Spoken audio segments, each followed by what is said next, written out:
Gorgui Wade, comment vas-tu? Bonjour tout le monde, bonjour à cœur ouvert. Merci pour l'invitation, je vais très bien. Merci, un grand merci à toi d'être donc sur le plateau d'À cœur ouvert.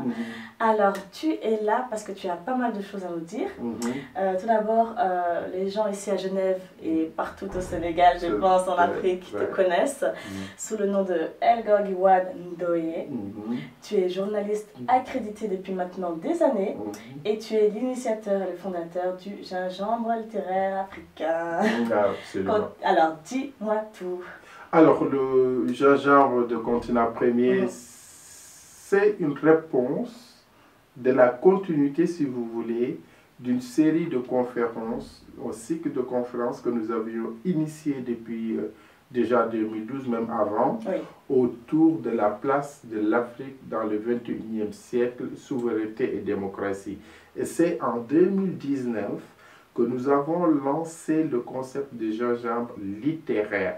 C'est simple, c'est surtout pour ne pas dire café littéraire, mais ce qui se cache aussi derrière, c'est qu'avec le gingembre littéraire, on peut aussi inviter des gens qui ne sont pas nécessairement des écrivains et pouvoir avoir des thématiques, discuter, aller aux profondeurs. Et c'est pourquoi quand l'invité est économique, quelqu'un qui a fait des choses intéressantes sur le plan économique, on pourra dire gingembre économique. Si c'est un médecin, on peut dire gingembre. Donc c'est un concept qui s'adapte par rapport à la thématique, par rapport au profil de l'invité. Mais tout ça, pourquoi? Tout simplement pour permettre aussi à un grand public d'avoir accès à des intellectuels dont souvent le discours est très élitiste, très élevé, mais comment avoir un bon discours, intellectuellement bien posé, mais qui arrive aussi à aller vers les gens, et puis aussi ne pas se dire qu'on sait tout, et laisser aussi la place au public d'interroger, et puis ensuite on essaie de construire ensemble avec ces grands savants, ces éminences grises, quelque chose de plus concret, voilà. D'accord, très bien. Alors, on te connaît ici partout à Genève. Tu as aussi pour habitude d'organiser justement des conférences, dont au Sénégal, ici en Suisse, à Genève, et puis très bientôt à Paris. À Paris, évidemment. D'ailleurs, nous allons organiser... Petit rappel, c'est le 7 avril. Le 7 avril, voilà, comme vous pouvez le voir, autour de refonder les liens Europe-Afrique. C'est le 7 avril, de 9h30 à 18h30. Nous l'organisons au siège du journal Le Monde à Paris. Et c'est un colloque que nous co-organisons avec l'autre monde, c'est-à-dire le journal Le Monde diplomatique, avec notre amie, l'écrivaine Anne-Cécile Robert. D'accord, très très bien. Alors, par refonder le lien, qu'est-ce que vous entendez là? Non, le truc c'est que tout le monde voit aujourd'hui que les relations entre l'Europe et l'Afrique sont remises en cause, notamment par une jeunesse. Vous savez que les jeunesses africaines, de plus en plus intellectualisées, connaissent l'histoire, leur propre histoire d'abord, donc ils n'ont plus aucune forme de complexe à nourrir par rapport à d'autres personnes, mais en même temps, disons que la jeunesse africaine a les mêmes ambitions que toutes les autres jeunesses du monde. Très bien. Vivre heureux, gagner sa vie, faire des études, vivre en paix, mais aussi vivre ce que Léopold Sédar Senghor a eu l'intelligence de conceptualiser autour de l'enracinement et l'ouverture. Donc, il faudrait que les relations qui aujourd'hui nous semblent être tellement asymétriques, c'est-à-dire nous avons un Occident, une Europe de l'autre côté qui s'arroge tout, l'Afrique qui a les ressources minières mais qui n'a rien. Parce que les négociations, quand elles ont été faites, après les indépendances, c'est de mettre à obliger. Alors qu'aujourd'hui, ce système de dominant à dominer doit cesser. D'accord. Et alors justement, par rapport à cela, que penses-tu justement de cette génération en 2023? Parce que justement, au jour d'aujourd'hui, la jeunesse elle ne veut pas vivre ce que par exemple, les parents d'avant ont vécu.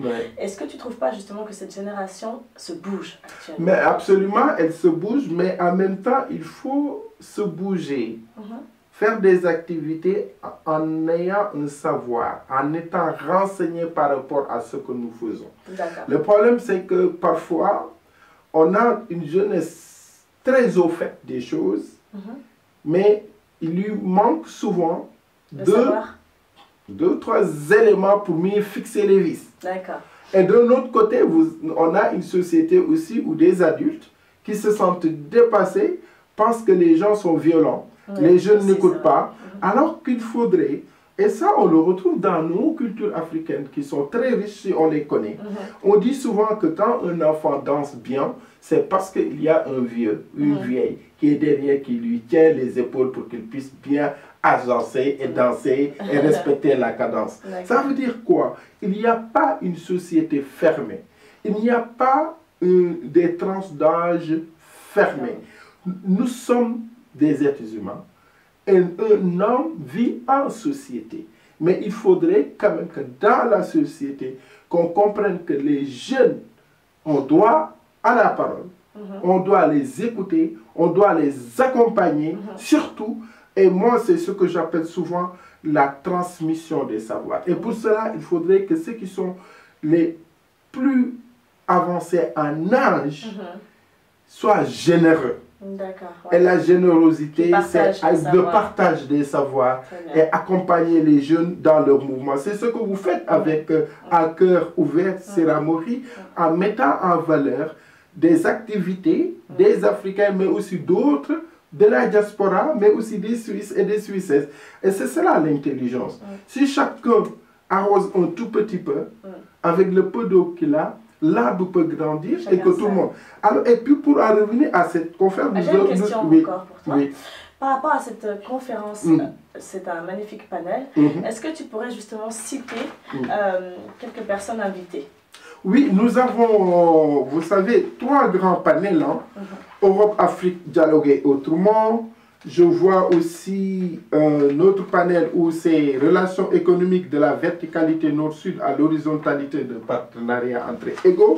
Et enfin, la nouvelle géopolitique, une chance pour renouveler la relation Europe-Afrique. Nous avons des gens qui viennent de partout. Julia B, il est béninois. Nous avons Akram Belkaïd du journal Le Monde, l'ancien ministre sénégalais, cher Tidiane Gadio, Nina Velen qui est suédoise, Caroline Russe qui est française, Kakona Poupo de Burkina Faso, Jean-Martin Jean-Pi qui est français et sénégalais et qui travaille au Sénégal, l'Italien Massimo Amoto, le Sénégalo-Suisse Makan Mengue, etc. Le professeur Ibrahim Moutchoub, Jean-Fabien Steck et Jean Ebodé, Ramotoulaye Diagne Mengue, etc. Donc voilà. J'ai une petite question, Lucas. Depuis combien de temps justement tu organises cet événement? Mais en fait, comme j'ai dit, dès la création, Continent Premier, d'abord, c'est un magazine panafricain. Qu'on a premier.com, quand nous l'avons lancé en avril 2004, c'était pour répondre à un besoin de parler de l'Afrique autrement au sein de Genève, de la Genève internationale.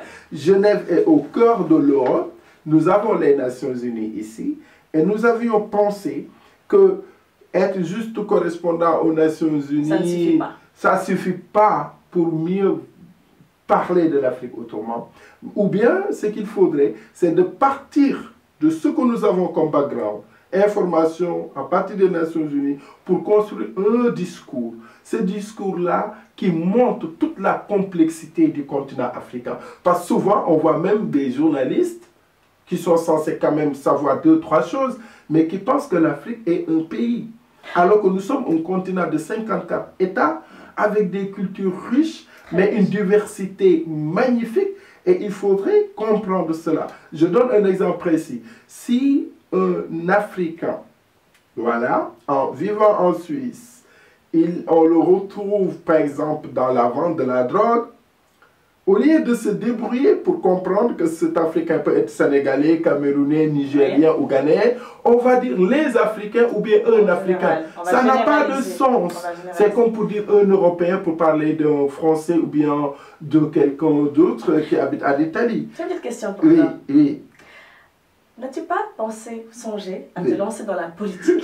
Parce que en tant que journaliste, et vu les termes que tu emploies, pourquoi pas? Non, mais je pense qu'il y a beaucoup de gens qui me proposent, d'ailleurs des amis en Suisse, au Sénégal, et qui me disent, nous serons les directeurs des campagnes, on mettrait bien l'argent. Mais je pense que vous savez, Rachel, chacun de nous peut apporter sa pierre à l'édifice. L'important, c'est que d'essayer d'être le mieux possible là où nous sommes. Et aussi, être journaliste, être neutre, ça ne veut pas dire non plus que nous devons regarder les politiciens faire ce qu'ils veulent chez nous. Parce que, comme je l'ai dit, les jeunesses africaines ont les mêmes ambitions que toutes les autres jeunesses du monde, mais les peuples africains méritent aujourd'hui de vivre mieux chez eux. Et ceux qui ont les responsabilités de diriger les politiques publiques doivent avoir l'amour de leur peuple. Si on n'aime pas son peuple, on ne doit pas pouvoir être au pouvoir. Et je pense que la dignité humaine et nous battre de sorte que ces images d'Africains qu'on voit dans les océans, dans les déserts, dans une forme de migration qui n'a pas de sens parce que tout simplement, ils sont découragés par les politiques chez eux, sont des choses aujourd'hui qui doivent interpeller les consciences, mais d'abord les hommes politiques. Et donc moi, j'ai juste un regard, et ce que nous faisons aujourd'hui participe aussi à faire de la politique, mais à le faire autrement. Et j'ai la chance aujourd'hui de pouvoir regarder les yeux dans les yeux n'importe quel homme politique, que ce soit au Sénégal, en Suisse, que ce soit le secrétaire général des Nations Unies ou autre. C'est pas facile, mais il faut, voilà. Pour revenir à l'événement, est-ce que tu peux nous dire les prix d'entrée? Oui. En fait, vous savez que nos conférences, nous les faisons gratuitement depuis, et puis nous organisons des conférences, nous faisons venir des intellectuels, et c'est d'ailleurs cet engagement-là qui est intéressant. Les intellectuels viennent parce qu'ils savent que nous sommes dans la construction. Pour Paris, au vu des places disponibles, il n'y a que 200 malheureusement pour ce grand auditorium du journal Le Monde au 13e arrondissement. Nous avons essayé pour aussi faire de sorte que, parce que c'est un week-end de Pâques, vous savez Pâques ce que ça représente aussi, donc c'est l'occasion aussi de rendre hommage aux communautés catholiques, mais aussi aux musulmans qui aujourd'hui jeûnent aussi. Et nos prières. Ce que nous voulons par rapport à ça, c'est juste nous, c'est une sorte d'offrande. Tout ce que nous faisons, c'est une offrande à l'humanité pour lui permettre de se retrouver, de dialoguer ensemble. Donc, il y a une participation modique pour les étudiants de 5 € et pour le public généralement de 20 €. Voilà, et nous n'avons que 200 places. Malheureusement, on ne peut pas accueillir tout le monde. Voilà. Gorgui, comment te décris-tu? Je me décris tout simplement comme un serviteur. Je suis un homme profondément qui aime les êtres humains. J'aime les êtres humains. Et je pense que nous pouvons, par nos actes, faire des choses répréhensibles. Certes, je parle de l'être humain, mais que je pense que l'être humain est profondément bon. Donc, il nous faudrait nous battre pour qu'en chacun de nous, femmes, hommes, jeunes, vieux, tout ce que vous voulez, qu'on essaie d'extirper en chaque personne, prendre, je veux dire, le meilleur de lui-même. Et même quand on fait une faute, qu'on essaie de nous faire revenir à nous-mêmes. Et c'est cela qui, je pense, nous permettra de nous réconcilier avec nous-mêmes. Parce que si les gens ne s'aiment pas, si les gens ne s'écoutent pas, si les gens ne se changent pas, si chacun a peur d'autrui, si chacun pense que celui-là, il a ça, comment il a fait pour obtenir ceci, alors je vais aller lui arracher cela. Mais on ne va pas avancer. Ah, ça, c'est clair. Alors j'ai un gâteau, j'ai travaillé pour le mériter, mais s'il m'arrive de penser que celui qui est à côté fait des efforts et qu'en partageant un peu de mon gâteau, il arrive à se renforcer, Oui. mais je lui donne. Mais moi qui n'ai pas ce gâteau, je ne dois pas jeter des pierres sur le jardin d'autrui pensant qu'il ne les mérite pas. Très bien. Donc moi, je suis pour la complémentarité, c'est ce qui me définit. Et aussi comme je suis historien, je n'aime pas non plus qu'on badine quand on parle de l'histoire des êtres humains. Je suis très calme, posé, tout ce que vous voulez, mais il m'arrive de m'énerver quand j'entends, surtout soi-disant des journalistes ou bien des experts qui sont dans certaines télévisions et qui racontent des choses qui ne sont pas du tout justes ou correctes, sur notamment les peuples africains et les peuples noirs, parce qu'il est temps que l'humanité rende justice à l'Afrique. Il est temps qu'on rende justice aux Noirs, parce que nous sommes les fils aînés de la terre, sans qui la terre ne serait point terre. Ça c'est Aimé Césaire. Mais en même temps, en tant que fils aînés de la terre, nous devons prendre toutes nos responsabilités pour pouvoir accompagner les autres diversités. Et ça, on le retrouve aussi dans la chrétienté antique, qui disait la diversité des hommes dans l'unicité des dieux. Vous voyez, nos cultures sont très riches, qu'elles soient européennes, occidentales, suisses, africaines, sénégalaises, tout ce que vous voulez. Et en dernière question, ça sera une question à cœur ouvert. Quel est un de tes plus grands rêves? Si on te donne une baguette magique et on te dit, let's go, réalise-le. Il m'arrive de pleurer tout seul quand je vois des êtres humains dans la détresse et que je ne puisse rien faire. Si je pouvais réduire ou éliminer la détresse humaine, surtout... Surtout laquelle? Parce qu'il y en a... Oui, mais quand... Je trouve d'ailleurs que c'est une balafre sur le visage de l'humanité. Des gens qui ont faim. Nous avons tout aujourd'hui. La famine, hein? La famine, ça c'est une chose qui ne devrait plus exister dans le monde. Et puis aussi l'éducation, mais il faut partir justement de l'éducation pour que les gens puissent se réconcilier, mais aussi qu'on puisse prendre les moyens que la technique, l'avancement, le progrès humain nous donne aujourd'hui pour pouvoir arrêter cela. Mais les moyens sont là. Avec la famine par exemple, même l'analphabétisme, ce qui fait mal, c'est que nous avons aujourd'hui les moyens de les éradiquer. Surtout avec Internet, tout ça, les infos passent partout. Merci. Est-ce qu'on peut rappeler justement où est-ce qu'on peut suivre? Alors, continentpremier.com, c'est l'adresse du site. Et nous sommes très présents sur Facebook.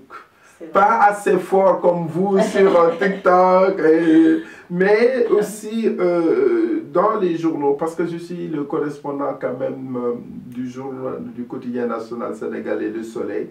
Et nous sommes aussi très présents maintenant sur LinkedIn, qui est quand même un réseau quand même beaucoup plus professionnel, mais je suis plus présent en étant proche des gens. C'est vrai. Moi, je parle avec tout le monde. Tu es très spontané. Très spontané.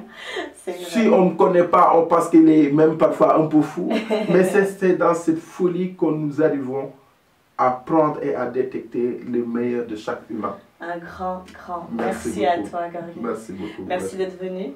Et on te souhaite le meilleur pour cet événement. D'ailleurs, tu auras aussi d'autres événements par la suite. Bien sûr. Tu reviens quand tu veux. Merci beaucoup. Merci. Et puis certainement le 4 avril, là, avant d'aller à Paris, nous allons célébrer la journée, vous savez, d'indépendance du Sénégal, au Palmarin. Et vous êtes la bienvenue comme toujours. Vous êtes une amie, vous faites un excellent travail pour Genève. Merci. Vous êtes utile pour la Suisse, vous êtes utile pour la communauté africaine. Merci. À vous tous, n'oubliez pas de vous abonner sur les différents réseaux sociaux à cœur ouvert by Sira Mori. N'oubliez surtout pas d'aller vous abonner à Continent Premier. Et à très bientôt pour une prochaine édition d'À cœur ouvert. Ciao, ciao, Merci beaucoup. Merci beaucoup. Au revoir à tous. Au revoir.